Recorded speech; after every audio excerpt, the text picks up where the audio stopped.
Niba ufite telefone ry'umuriro ukeneye kumenya kano kantu, va hano muri setting yawe, numara kuzamo urahita uyinjiramo uyifungure. Ukimara kuyifungura urahita uza hano handitse apps management cyangwa se apps only, nyine urajya kuri list.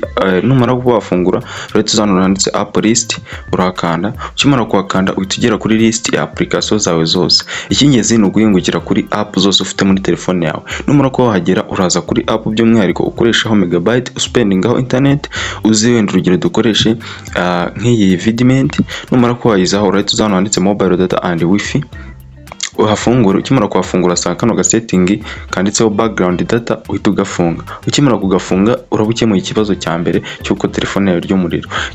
Kano ga setting ka background data gafunge kuri application ukunze gukoreshaho internet zose, ugende ugafunga gutya. Nurangiza ugaruke muri setting usacinga muri no jambo ngiye kuba nakubwira, uraza hano wandikemo battery saver gutya, urahita wandikamo battery saver. Dore ngiyi yaje hano hejuru uyikande. Ukimara kuyikandaho ihita ifungura gutya. Ahangaha telefone yawe iraba ntabwo izongera kurya umuriro ukundi. Bigerageze muri telefone yawe, ugaruke muri comment umbwire. Ukeneye video nyinshi nitwa Mr Teacher again, sura YouTube channel yacu urebe, ugende wihera amaso urebe ibitangaza bya video.